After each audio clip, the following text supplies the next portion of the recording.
Hello, today we're going to look at the kind of end goal, effectively, of what we've been looking at before on managing our money, and that is to be able to live independently. One of the first things you're going to need to do when you're living independently is have somewhere to live. So there are really two different ways that you can do that. You can rent somewhere, or you can buy a house, or a flat, or whatever. But really, you can rent or you can buy. Most people start off renting and then potentially buy later on once they are a bit more financially secure and have saved a bit more money. That's not to say that's the only way to do it, and there's an argument that you'd be better off trying to buy from the start. But it depends on your personal situation, and we're going to have a little look at that today. So, what are the differences? Renting. You don't own the property you're staying at. Someone else does. That's your landlord. It can be more expensive than mortgage payments because the landlord needs to make a profit and they'll often have a mortgage on that house. So if they just charge you the same price as a mortgage payment, they wouldn't make any money. And the landlord is doing it as a business, so they have to try and make some cash. The plus side is that because you don't own the home, if something gets damaged or needs repaired, you're not necessarily responsible for replacing it or fixing it. That would be, obviously, if it was accidental, like a pipe burst, it's just things that sometimes happen, or if there had been some other accident. If you maliciously damage the place, then you'll need to fix it. A good one for when you're starting out is you can get furnished properties for rent. So a furnished property will cost you a bit more because it'll have the furniture in it, but you'll usually get sort of sofa, chairs, a bed, maybe some cabinets, chest of drawers, a TV if you're lucky. It'll usually have the white goods in the kitchen. If you are renting an unfurnished home, then often you have to supply that yourself, and that's an additional cost because you'll have to go and buy it if you don't already have it. So when you're first starting out, a furnished property can be pretty good.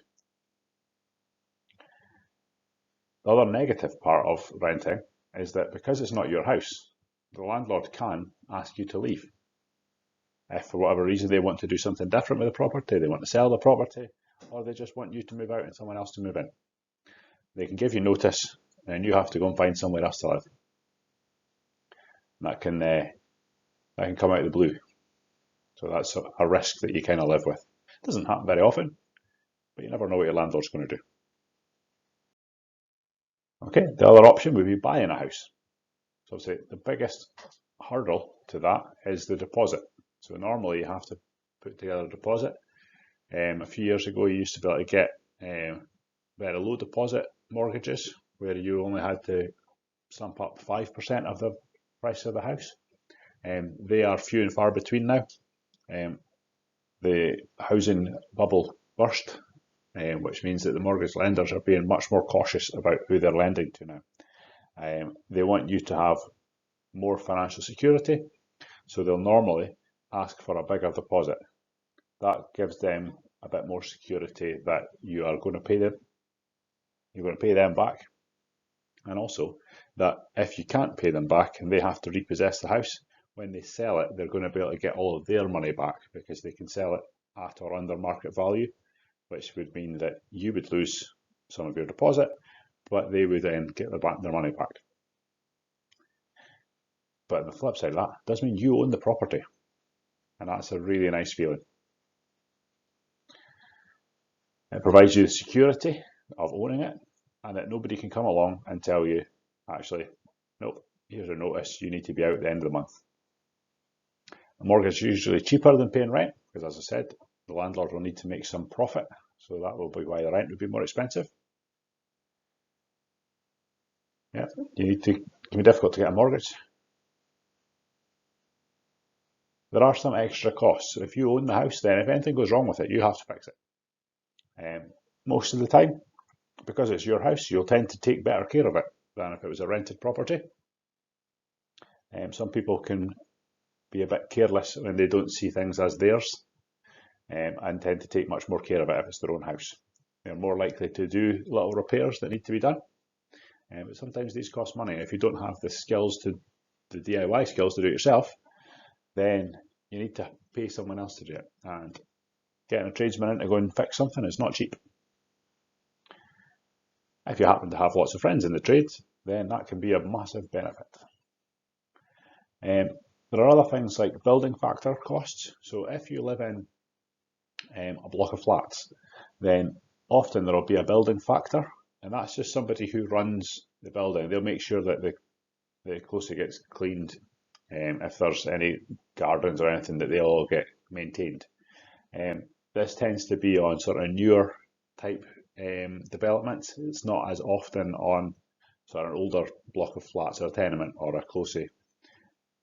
That tends to just be kind of negotiated with the other people that live in the building.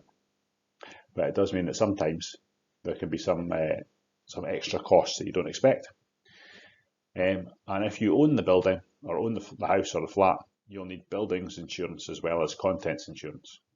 If you're renting, I would still recommend contents insurance, because if somebody breaks in and takes all your stuff, then you need some insurance.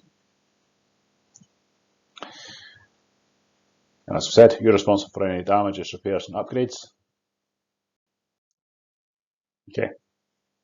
So we're not going to look at how to manually calculate mortgage repayments, because that's pretty complicated. What you do need to kind of be aware of is that when you get a mortgage, if it's for 20, 25, 30 or even 40 years, your first few mortgages or your first mortgage is likely to be for the longest term you can get it, because that will bring your monthly payment down, which makes it more financially manageable in the short term. But it does mean that you'll normally pay more interest over the whole period of the loan. How they work it out is they work out how much interest you're going to have to pay over the course of your loan. They add that up onto the total amount that you've borrowed, and then they just divide it across all your monthly payments. And what it means is that for the first few years, really, you're mainly paying interest, and then you pay back a little bit of the loan each month, but mainly you're paying interest. And over time, as you pay back more and more of the loan, the interest on that part of it gets smaller. So as your monthly payment stays the same, it means that the split between how much you're paying towards interest and how much you're paying towards the capital, or the amount that you've borrowed, changes. And then it speeds up, and gradually you pay more and more of the loan off. I've linked in your assignment a couple of different mortgage calculators. So the reason I put two in there is that they show two different things. So the one from the Money Saving Expert gives you a little graph that talks about and shows you how much you owe each month or each year for the rest of your term. And that shows that the amount that you're paying back towards your loan changes across the time as I've described. And I've also put a link to a BBC one, which doesn't have anything quite as fancy as that. But what it does do is it also shows you, for each time you put in the calculation, it shows you how much you would have to pay per month if the interest rate rose to 12%. So the base interest rate at the moment is at an all-time low. It's never been as low as it is. It's pretty much zero. But in the past, interest rates have gone up. We talked about this in class as well.